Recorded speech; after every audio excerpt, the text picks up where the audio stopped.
Bien, en esta clase vamos a explicar lo que corresponde al hueso temporal. El hueso temporal es un hueso bastante preguntado en los exámenes y que tiene bastante importancia.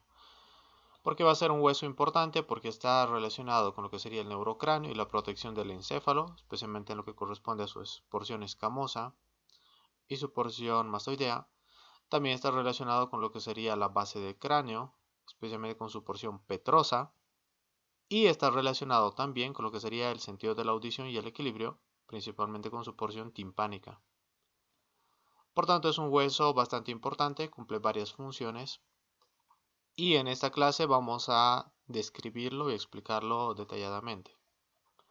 Lo primero que tenemos que saber sobre ese hueso temporal, que aquí lo estamos viendo en este color morado, es que es un hueso bilateral, es decir, se va a encontrar un temporal derecho y también vamos a tener un temporal izquierdo. Por tanto, va a estar localizado a ambos lados de lo que es el cráneo. Es un hueso asimétrico. ¿Qué quiere decir eso? Que si lo cortaríamos a la mitad, por ejemplo con un plano coronal, que lo divide en una parte anterior y una parte posterior, estas serían diferentes, serían asimétricas. De ahí su denominación como un hueso par, derecho e izquierdo, pero asimétrico. Cuando se hacen los cortes, sus mitades derechas, izquierdas, anteriores, posteriores, superiores e inferiores son diferentes. Este hueso temporal se lo ha denominado así porque en la región temporal es donde suelen aparecer en primer lugar las canas o suelen aparecer mayor cantidad de canas en las personas mayores, por tanto indica el paso del tiempo. De ahí su denominación de hueso temporal. Como vemos, este hueso temporal se localiza a cada lado del cráneo en la parte más inferior, justo debajo de lo que sería el parietal, por tanto ayuda al parietal en su función de formar los límites laterales del cráneo, bien sea al lado derecho o bien sea al lado izquierdo.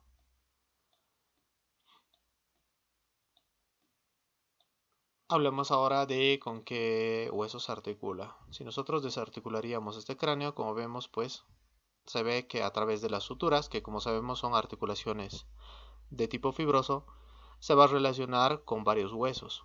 Anteriormente se va a relacionar con el ala mayor del esfenoides, que lo están viendo ahí en púrpura, como vemos ahí a través de este espacio que se forma cuando desarticulamos, el esfenoides, con su ala mayor, es el que se articulaba con la parte más anterior del temporal. Tenemos también en la parte superior se va a relacionar con lo que sería el borde inferior del hueso parietal a través de una sutura que se conoce como sutura escamosa, porque como vemos tiene esa forma en bisel, esa forma que se va adelgazando como si fuera una escama sobre otra, algo similar a lo que ocurre con los peces. Hacia la parte posterior vamos a ver que se va a relacionar especialmente con su porción mastoidea con lo que sería el occipital. Otros huesos con los que se va a articular van a ser pues principalmente en la parte inferior, a través de esto que es la fosa condílea, se articula con lo que sería la mandíbula, o más precisamente el cóndilo mandibular, como estamos viendo ahí. Se va a articular, es una articulación de tipo sinovial, se le denomina articulación temporomandibular o ATM, que es la que va a permitir a la mandíbula abrirse y cerrarse cuando nosotros hacemos la apertura de la boca o estamos masticando, por ejemplo. Entonces esa es la única articulación del hueso temporal que es de tipo sinovial. En este caso sinovial condílea. Bien, esas son sus relaciones del hueso temporal que les hemos visto con diversos huesos. Se va a encontrar, como hemos visto, formando la parte más lateral de lo que sería eh, el borde o límite lateral, lo que cubre al encéfalo. También se va a encontrar formando base de cráneo, como vemos aquí, principalmente a partir de lo que sería su porción petrosa. Y por tanto también va a formar lo que sería el suelo de la base de cráneo, es decir, el lugar en el cual va a apoyar el encéfalo en la parte interna. Como lo hemos visto, va a formar parte de lo que sería las fosas craneales, tanto la fosa craneal media como la fosa craneal posterior. Vamos a retirar el parietal de forma tal que podamos ver lo que acabamos de mencionar. Si los articulamos de nuevo, veríamos esa estructura que ya es conocida para ustedes porque lo hemos visto en una explicación o en una clase anterior, donde veíamos fosa craneal anterior, de la cual no forma parte el temporal que vemos aquí atrás, la fosa craneal media, de la cual sí va a formar parte, los 2/3 posteriores, y va a formar también parte de lo que sería la parte o la porción más anterior de la fosa craneal posterior, que estaba formada principalmente por occipital y un poquito con ayuda de la porción petrosa del temporal. Por tanto, hueso muy importante. Para explicarlo, lo primero que tenemos que hablar o lo primero que tenemos que mencionar son las partes o porciones que tiene este hueso temporal. Este hueso temporal está clásicamente dividido al momento del nacimiento en 3 partes o 3 porciones. Vamos a retirar la mandíbula de forma tal que podamos ver un poco mejor.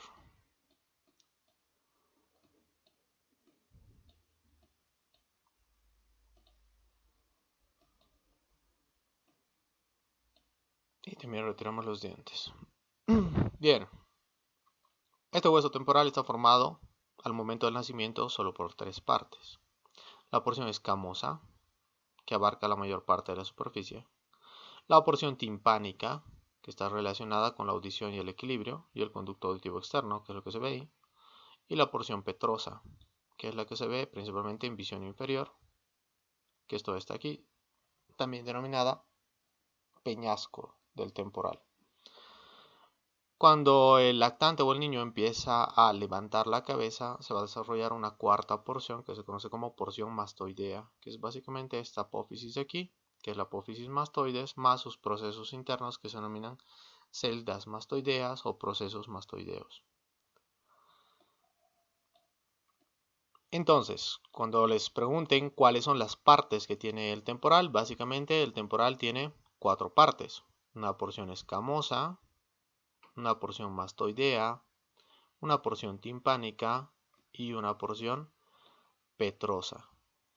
En algunos libros, para mantener sus 3 partes, que como veíamos son las 3 que aparecen en el nacimiento, y que luego sigan siendo 3 cuando estudiemos el cráneo adulto, agrupan la porción timpánica y petrosa en una sola. Entonces también es correcto decir que tiene una porción escamosa, una porción mastoidea y una porción petrotimpánica, que uniría la porción petrosa y la porción timpánica. Pues bien, entonces puede tener 4 o 3 partes de acuerdo al libro que leamos. Ahora describimos cada una de sus partes. Vamos a hablar primero de lo que sería la porción escamosa, que es la parte que se ve principalmente en visión exocraneal o en visión externa del cráneo. La porción escamosa, como estamos viendo, va a tener una forma aplanada, como todos los huesos del cráneo. Va a estar compuesta por una capa externa o teca externa, que es hueso compacto, una teca interna, que también es hueso compacto, y al medio puede tener una porción delgada de diploe. En la mayor parte de lo que es de la escama vamos a encontrar solamente hueso compacto. En las partes más posteriores sí podemos encontrar diploe ahí al medio, que es el hueso esponjoso entre ambas capas de hueso compacto o ambas tecas. Suele ser la escama del temporal suele ser un hueso bastante delgado. En algunos casos incluso llega a ser translúcido, de manera más o menos parecida a lo que pasa con las alas mayores del esfenoides. Y se va a describir clásicamente como que tiene un borde circunferencial del temporal, que se divide a su vez en un borde anterior, que como hemos visto se articula con el ala mayor del esfenoides, un borde superior que se articula con el parietal, que aquí lo hemos retirado, podríamos verlo en la visión del otro lado, y un borde posterior que se articula con el occipital. Básicamente esos son los 3 bordes de la escama o la porción escamosa de este hueso temporal. Va a tener también 2 caras, tiene una cara exocraneal y tiene una cara endocraneal. En cuanto a lo que corresponde a su cara exocraneal, vamos a ver que tiene 2 surcos más o menos notorios, que son este de aquí, que es el surco para la arteria temporal profunda media, y este de aquí, que es el surco para la arteria temporal profunda posterior. Al mismo tiempo, esa parte escamosa está separada de la parte mastoidea por una cresta que se denomina cresta supramastoidea, que es esta elevación que tenemos aquí. Anterior a la porción escamosa vamos a tener una apófisis o un proceso que se denomina proceso cigomático porque forma parte de todo este arco que se conoce con el nombre de arco cigomático. Se llama arco cigomático porque, como ven, describe un arco por medio del cual van a pasar algunas otras estructuras, algunas vasculares y otras musculares. Por ejemplo, la arteria facial, principalmente la arteria temporal y lo que sería el músculo temporal también, que se inserta en todo esto, luego pasa profundo a este arco y se va a ir a insertar en la mandíbula para proceder a, mediante su contracción y relajación, a contribuir con los procesos de masticación. Es uno de los 4 músculos masticadores. Los 4 músculos masticadores son básicamente el temporal, que es el más grande, que lo veíamos por aquí, el macetero, que se encuentra en la parte más inferior, y los 2 pterigoideos, el pterigoideo medial y el pterigoideo lateral. Bien, volvemos a hablar solamente de huesos para no distraernos. Entonces, este arco cigomático está formado por 2 partes. La parte que se ve en morado es el proceso cigomático del hueso temporal y la parte que se ve en verde era el proceso temporal del hueso cigomático. Entre ambos, que se articulan por medio de una sutura, se va a formar ese arco que es el arco cigomático, medial o profundo al cual va a pasar principalmente el músculo temporal, que es uno de los masticadores. Esta apófisis cigomática va a tener, según las descripciones de los libros más clásicos, 2 raíces. Una raíz longitudinal, que es toda esta estructura que está viniendo de aquí, y una raíz transversal, que es esta que está viniendo de aquí. Por tanto, la unión de su raíz longitudinal y de su raíz transversal van a formar en conjunto el origen o la base de la apófisis cigomática. Por tanto, esta apófisis cigomática tiene una base formada por ambas raíces y va a tener un borde anterior. A su vez también tiene un borde superior donde se va a insertar la aponeurosis temporal que cubre al músculo del mismo nombre, músculo temporal, y tiene un borde inferior donde se va a insertar principalmente el músculo macetero, aunque también pueden llegar a insertarse en su cara interior especialmente el músculo temporal y los músculos pterigoideo medial y pterigoideo lateral. Hablando de esto que es la apófisis cigomática, ya habíamos hablado de su base que se encuentra aquí. Vamos a ver que posterior a esa región que es su base se encuentra una fosa. En esa fosa se iba a articular, como habíamos dicho al principio, la mandíbula a través de una articulación que se conoce como articulación temporomandibular, que es una articulación de tipo sinovial, y condilia, y es donde se dan los movimientos de apertura y cierre de la boca. Entonces tendríamos normalmente pues la mandíbula ahí. Entonces, como ven, se articula en esa región a través de una articulación sinovial que además tiene un disco de la articulación temporomandibular. ¿Cómo se articula ahí la mandíbula? Esa fosita también se le conoce como fosa mandibular, o también conocida como fosa condilia. Se llama fosa mandibular porque se articula ahí la mandíbula, o fosa condilia porque ahí va el cóndilo de la mandíbula. Ambas denominaciones están bien. Está delimitado anteriormente por esta elevación grande que se conoce como apófisis articular. Anteriormente a los lados vamos a tener 2 apófisis. La apófisis que se conoce como apófisis cigomática anterior y esta aquí que se conoce como apófisis cigomática posterior. Se llaman así porque están más o menos relacionadas con el arco cigomático.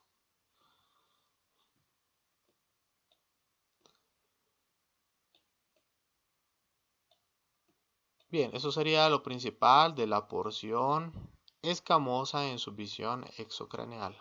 En su visión endocraneal, es decir, por dentro, vamos a ver que hay que retirar los demás huesos. Los vamos a retirar todos, de forma tal que nos quedemos solamente con el hueso temporal. En este caso el temporal derecho, lo estaban viendo ahí, juntamente con todos los huesos, para que no se pierdan. Lo que vamos a ver ahora es ver su cara endocraneal. Entonces nos vamos a quedar solamente con el hueso temporal. Este hueso temporal, entonces ya hemos escrito todo lo que era su apófisis cigomática, su cara exocraneal, refiriéndonos todo a la porción escamosa. Y en su porción escamosa, en la parte interna, vamos a ver que se ve parte de lo que sería el surco de la arteria meningia media, que lo veíamos, que lo hemos visto en base de cráneo, en visión endocraneal, que ingresa por lo que era el agujero espinoso, también conocido como agujero redondo menor, y que daba luego una serie de surcos que aparecen tanto en lo que sería el temporal como en el ala mayor del esfenoides, que se denominan surcos de la arteria meningia media. Cuando son abundantes también se los denomina como hoja de higuera, lo pueden encontrar así en algunos libros. Aquí se ve lo que es el borde en bisel, que se va a articular con lo que sería el hueso parietal, por tanto la articulación conocida como sutura escamosa o también conocida como sutura temporoparietal o parietotemporal. Se van a encontrar también una serie de impresiones digitales, que son las partes más deprimidas, y las eminencias mamilares, que son las partes que sobresalen, igual que lo que tenemos en hueso frontal, en la explicación de hueso frontal. Son dejadas por las mismas estructuras, es decir, surcos y circunvoluciones del cerebro, en este caso de lo que sería el lóbulo temporal del cerebro. Bien, con eso acabamos lo que sería la porción escamosa. Pasaríamos a ver la parte que está más atrás, que es la porción mastoidea. En esta porción mastoidea, que es básicamente esta estructura que ven aquí, que limita con la parte más posterior e inferior de la porción escamosa, vamos a tener que hay un surco que los delimita, que es este de aquí, que se denomina surco escamo mastoideo. Lo van a encontrar con esa denominación en varios de los libros. El otro punto de referencia era esta elevación que ya habíamos visto, que se denominaba cresta supramastoidea. Hacia atrás encontraríamos, todavía en la porción escamosa, que se encuentra aquí arriba, justo encima de la mastoidea, esta estructura que me olvidaba mencionárselas, que es básicamente el agujero mastoideo. Por ahí pasa una vena emisaria que viene desde adentro comunicando este surco, que lo vamos a ver luego, de nuevo, que es el surco del seno sigmoideo. Se llama seno sigmoideo porque tiene una forma de una S. Y se puede ver también en la visión endocraneal, en la explicación que tenemos sobre la parte interna de la base de cráneo. Bien, ahora sí hablamos de lo que sería la porción mastoidea. La porción mastoidea en realidad es básicamente una apófisis mastoides. Se llama así porque es como un mastodonte, es una apófisis grande, para diferenciarla de esta aquí, que es la apófisis más estilizada, también denominada apófisis estiloides.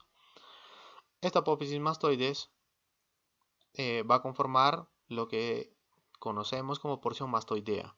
En su interior está neumatizada, que quiere decir está llena de espacios que tienen aire, también conocidas como celdillas mastoideas. Entonces, este es el único de los huesos que no forma parte de los huesos con senos paranasales que tiene aire en su interior, el hueso temporal. Los otros que tienen aire en su interior son los que tienen senos paranasales y son básicamente el frontal, el etmoides, el esfenoides y el maxilar. Esos tienen cavidades llenas de aire, pero que en este caso son senos paranasales relacionados con la cavidad nasal. En este caso el temporal también tiene un espacio lleno de aire, pero está relacionado simplemente con espacios llenos de aire y mucosa que se encuentran en este caso pues dentro de la porción mastoidea y no tienen ninguna relación con los otros que estaban relacionados con lo que era básicamente los senos paranasales. Esta apófisis mastoides es importante porque ahí se van a ir a insertar varios músculos. Hablando de los músculos que se insertan en orden, serían básicamente, vamos a tener de anterior hacia posterior o de adelante hacia atrás, se van a insertar los siguientes músculos. El primero de los músculos que se puede insertar sería el vientre occipital del occipito frontal, que va a estar más o menos a nivel de este surco. Más atrás se va a insertar un músculo muy importante, que es el que en realidad va a generar que esta apófisis mastoides exista, que es el músculo esternocleidomastoideo, que es el encargado de la flexión lateral y la rotación de la cabeza. Es un músculo bastante potente y lo vamos a ver también cuando expliquemos la región cervical, ya que es un punto de referencia muy importante. También tenemos otro músculo que sería el músculo esplenio, que se insertaría un poco más atrás. Y en algunas oportunidades podemos tener que en la parte más inferior se inserte el longísimo. Así que existen 4 músculos que se insertan en la apófisis mastoides. De anterior a posterior serían el vientre occipital del occipito frontal, el esternocleidomastoideo, el esplenio y el último que se insertaría sería básicamente el músculo longísimo, longísimo de la cabeza o longísimo del cuello. El longísimo de la cabeza es el más constante, es decir, el que casi siempre se inserta ahí. Eso es lo más importante en cuanto a la porción mastoidea. Si nos iríamos a su visión inferior, acuérdense que esto está hacia adelante, porque es el arco cigomático, va hacia el hueso cigomático de la cara. Por detrás de lo que es la apófisis mastoides, vamos a tener dos fisuras o surcos bien preguntados. La primera se conoce como surco del vientre posterior del músculo digástrico. Por ahí va a ir, como su nombre dice, el vientre posterior del músculo digástrico, que es un músculo que va a llegar hasta el suelo de la boca.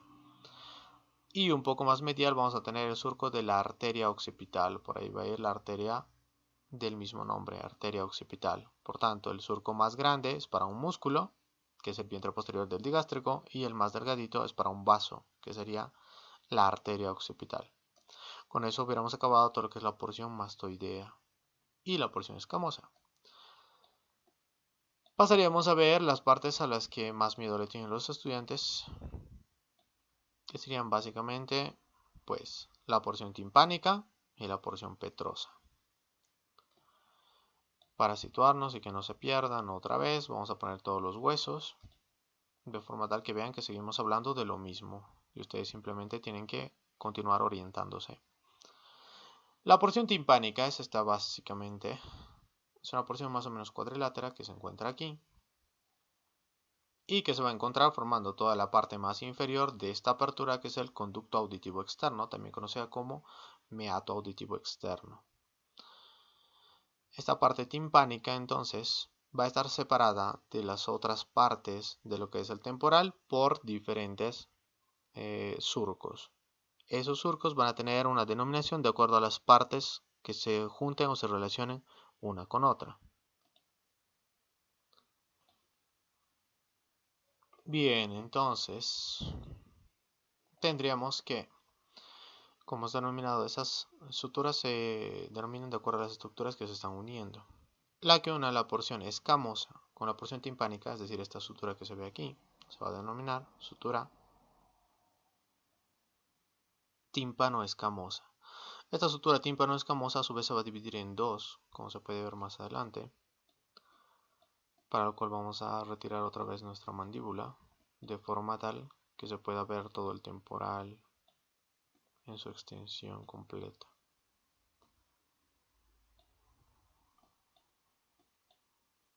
Bien, retiramos la mandíbula, nos acercamos y vamos a ver que pues a este nivel lo que les mencionaba es que existe esta sutura, la que va a unir la parte timpánica con la porción escamosa, se denomina sutura tímpano-escamosa. Esta sutura tímpano-escamosa a este nivel se divide en otras dos, que van a ser una que se encuentre por delante y una que se encuentre por detrás. La que se encuentra por detrás se denomina sutura petrotimpánica y la que se va a ir hacia adelante va a ser la sutura petroescamosa. Entre ambas vamos a tener una elevación denominada cresta intertímpano-escamosa. Todo esto está relacionado con esta depresión que se encuentra aquí, que es básicamente un surco o un canal para la trompa auditiva, también conocida como trompa faringotimpánica, que es un conducto que va a comunicar lo que sería el oído medio con lo que sería la faringe, y es por donde llegan las infecciones que se encuentren en la faringe hacia el oído medio. Por tanto, es un sitio por el cual se produce la otitis media, que es una infección del oído medio, donde se encuentran los huesecillos del oído. ¿Qué otra cosa hay que hablar sobre esta porción timpánica? Bien, esta porción timpánica, como hemos dicho, forma el límite inferior de lo que es el conducto auditivo externo, que a su vez también está formado por la parte escamosa, que va a tener aquí básicamente una elevación que se conoce como espina suprameática, y esta de aquí que se denomina fosa suprameática. Tiene una serie de orificios, por tanto se la denomina región cribosa o zona cribosa. No están preguntando en los exámenes, pero se los menciono de cualquier forma. La porción timpánica hacia atrás va a estar relacionada, como se ve ahí, con esta apófisis que ya lo hemos mencionado, que es básicamente el par de esta. Esta ya la conocen, la apófisis mastoides. Esta de aquí se denomina apófisis estiloides porque tiene una forma estilizada, es mucho más delgada y parece una aguja. Va a servir para la inserción de 2 ligamentos y 3 músculos. Los músculos que se van a insertar ahí serían el músculo estilogloso, el músculo estilofaringeo y el músculo estiloioideo. Y existen 2 ligamentos que se insertan en esta apófisis estiloides, que son los ligamentos estilomandibular y el ligamento estiloioideo. ¿Por qué también es importante esta apófisis estiloides? Porque cuando lo vemos en visión inferior, entre la apófisis mastoides y la apófisis estiloides vamos a tener ahí un agujero, un foramen, un orificio que se denomina agujero estilomastoideo porque está entre ambas estructuras. Y por ahí sale el séptimo par craneal, también conocido como nervio facial. Por eso es importante porque luego ese nervio facial se va a ir hacia la parte más anterior, va a atravesar la glándula parótida y luego va a ir a dar la inervación motora a los músculos de la cara. Es decir, por ahí sale el séptimo par craneal, que es el que nos va a permitir hacer los gestos y la mímica con los músculos de la cara. Bien, esa es la parte más importante de la porción timpánica. Como ven, pues se va a encontrar formando la parte inferior del meato o apertura del conducto auditivo externo y también la parte más inferior de lo que es el conducto auditivo externo como tal. Nos faltaría ver una parte que es un poco más compleja, que es la porción petrosa o porción del peñasco. Pasamos a ver entonces la porción petrosa, que es la última que nos falta de este hueso temporal.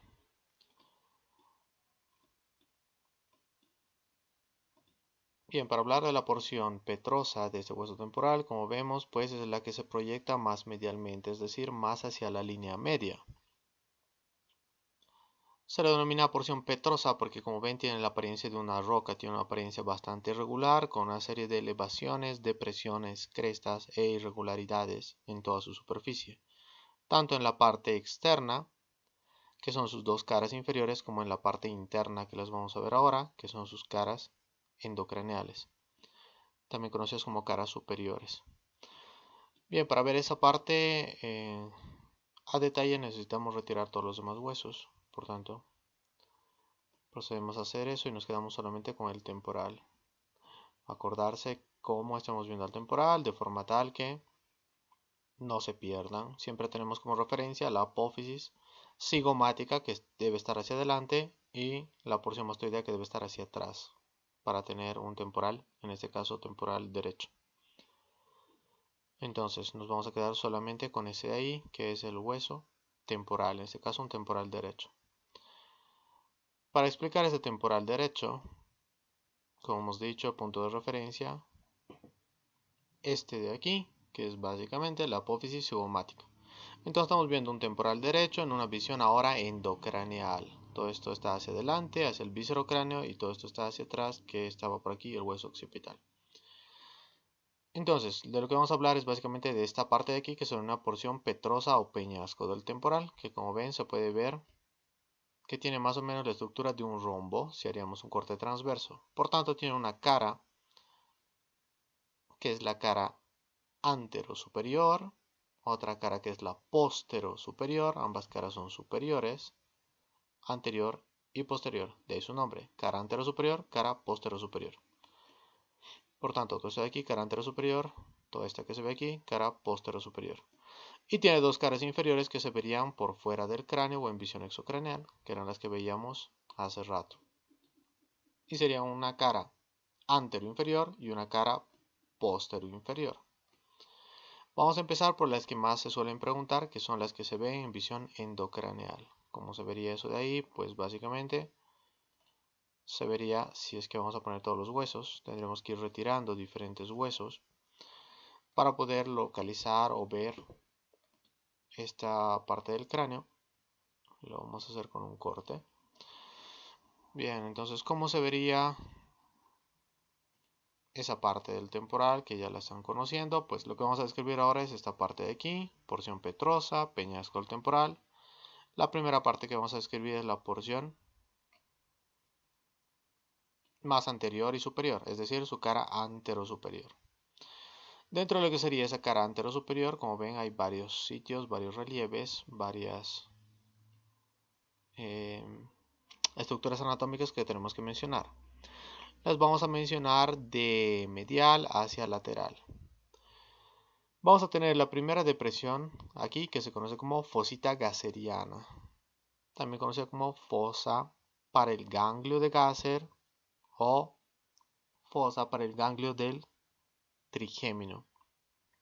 Esta fosa gasseriana va a servir para que ahí se inserte una dilatación del quinto par craneal que se conoce como ganglio trigeminal o ganglio de Gasser, desde donde se va a dividir ese trigémino o quinto par craneal en tres ramas, que son la rama oftálmica, la rama maxilar y la rama mandibular, que ustedes ya conocen.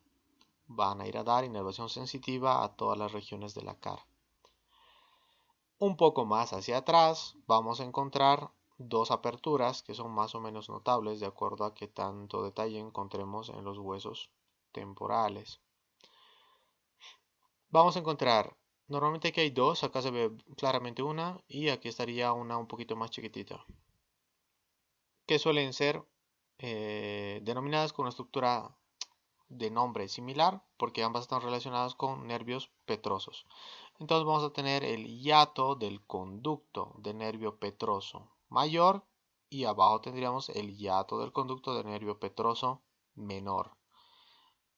Aquí tendríamos un agujerito que es el agujero del nervio petroso mayor y aquí abajo tendríamos un agujerito que sería el agujero o foramen del nervio petroso inferior. Más hacia atrás tendríamos esta elevación que se conoce como eminencia arcuata o eminencia arqueada. Está relacionada con los conductos semicirculares que son parte del sistema del equilibrio o de la relacionados con el octavo par craneal, en este caso su porción vestibular. Y más hacia atrás tendríamos esta parte más o menos cuadradita que se conoce como tegmen timpani o techo del tímpano, que va a estar básicamente formando la parte más superior de el conducto auditivo externo y del oído medio. Hacia aquí abajo encontraríamos también más medialmente y anteriormente, en este caso en la imagen, más hacia lo que sería el esfenoides y la fosa anterior de la base del cráneo, encontraríamos una apertura por la cual vamos a ver que está apareciendo el conducto carotídeo, que es básicamente por donde va a llegar aquí la arteria carótida interna, trayendo irrigación desde lo que sería el cráneo. Eso es lo más importante que tenemos que ver en su cara antero superior. Pasamos a ver su cara postero superior, que está relacionada con la fosa craneal posterior, como se ve ahí. La eminencia más grande, la estructura más grande que vamos a encontrar, la más fácil de ver, va a ser básicamente la apertura del conducto auditivo interno. Por acá van a estar pasando básicamente el séptimo y el octavo par craneales. El octavo par craneal se va a quedar dentro del hueso porque está relacionado con el equilibrio y la audición, y el séptimo par craneal va a atravesar todo el hueso y va a salir por el agujero estilo mastoideo que ya hemos mencionado. ¿Qué otras cosas se pueden ver en esta cara, también conocida como cara postero superior? Pues vamos a tener aquí una apertura que acá no se ve bien, que es básicamente la apertura del acueducto vestibular. En algunos cráneos se ve, en otros no, pero estaría en esta región. Separando ambas caras, la cara anterosuperior y la cara posterosuperior, vamos a tener aquí un surco, que es el surco, se está viendo ahí, el surco del seno petroso superior, que es un seno venoso. Y acá tendríamos el surco del seno petroso inferior. Esas son las estructuras que más se pueden ver en lo que sería la cara posterosuperior. Pasaríamos a ver su visión exocraneal ahora, que son básicamente las caras inferiores, es decir, todas las que vamos a ver ahí. Nos vamos a quedar solamente con el hueso temporal y vamos a ver sus dos caras. Ya hemos descrito estas caras de acá, la anterosuperior, la posterosuperior, y nos faltan ver las que se ven solo desde abajo en visión inferior. Como siempre, pues esta es la parte anterior del temporal, la parte posterior del temporal, y vamos a describir su peñasco o porción petrosa. Acá no hay muchas estructuras para describir, tenemos simplemente la parte más anterior va a estar relacionada con la trompa faringotimpánica, también conocida como trompa de Eustaquio, que como hemos dicho comunicaba la faringe con lo que sería el oído medio. Vamos a tener también una apertura aquí que se conoce como apertura del conducto carotídeo. Sería básicamente la apertura inferior de ese conducto carotídeo por donde ingresa la arteria carótida interna. Entrará por aquí la arteria carótida, hará un trayecto por medio del hueso y saldrá por la apertura del conducto carotídeo a ambos lados de lo que sería la fosa hipofisaria. Y tendríamos hacia atrás esta de acá que se conoce como fosa yugular y el agujero yugular que estaría aquí. Vamos a poner todos los huesos para que se vea lo que estamos hablando. Entonces nuestro temporal va a tener toda esta fosa que se ve aquí, será una fosa yugular porque ahí al fondo va a tener una apertura que es el agujero yugular. Por ahí va a pasar lo que sería la vena yugular interna más los pares craneales 9, 10 y una parte del 11, como se ha explicado en base de cráneo en visión tanto endocraneal como exocraneal. Eso es básicamente todo lo que se tiene que saber de este huesito, que es el hueso temporal. Entonces, como han visto, no es complicado, no hay que tenerle demasiado miedo, hay que simplemente estudiar el hueso de forma ordenada, irse aprendiendo los nombres por partes, primero estudiar la porción escamosa, luego la porción mastoidea, y después recién pasar a las partes un poquito más complejas que son su porción timpánica y su porción petrosa. Bien, con eso hemos acabado la explicación de lo que sería el hueso temporal.